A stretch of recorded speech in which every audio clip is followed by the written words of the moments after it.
शिवसेना मुख्य नेते तथा महाराष्ट्र राज्याचे कर्तव्यदक्ष उपमुख्यमंत्री माननीय नामदार श्री एकनाथजी शिंदे यांचे सहर्ष स्वागत। महाराष्ट्रातील जनतेने महायुतीला भरभरून दिलेल्या आशीर्वादाबद्दल आभार यात्रा। नामदार प्रकाश आंबेडकर, मंत्री सार्वजनिक आरोग्य व कुटुंब कल्याण तथा पालकमंत्री कोल्हापूर, आमदार माननीय श्री राजेशजी क्षीरसागर, खासदार माननीय श्री धैर्यशील माने, माजी खासदार माननीय श्री संजयदादा मंडलिक, आमदार माननीय श्री चंद्रदीप नरके, आमदार माननीय श्री राजेंद्र पाटील येड्रावकर, माजी आमदार माननीय श्री डॉक्टर सुजित मिंचेकर, माजी आमदार माननीय श्रीमती जयश्रीताई जाधव।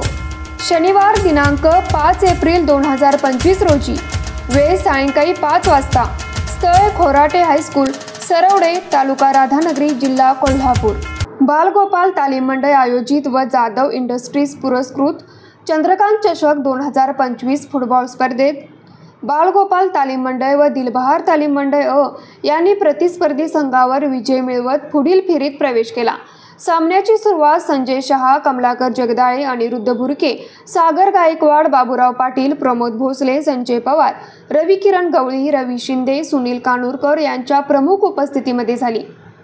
पहिला सामना बालगोपाल तालीम मंडळ विरुद्ध प्रॅक्टिस क्लब यांच्यात खेळला गेला। या सामन्यात बालगोपाल तालीम मंडळाने प्रॅक्टिस क्लबचा 3-1 असा पराभव केला। पुढील फेरीत प्रवेश केला।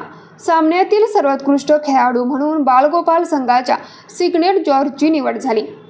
दुसरा सामना दिलबहार तालीम मंडळ विरुद्ध सुभाषनगर स्पोर्ट्स यांच्यात खेळला गेला। या सामन्यात दिलबहार तालीम मंडळाने सुभाषनगर स्पोर्ट्सचा 3-0 ने पराभव केला। पुढील फेरीत प्रवेश केला।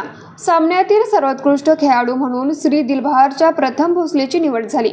सामन्यातील सर्वोत्कृष्ट खेळाडूंना भाजपाचे जिल्हाध्यक्ष विजय जाधव यांच्या हस्ते बक्षीस देण्यात आले। न्यूज मराठी 24 कोल्हापूर।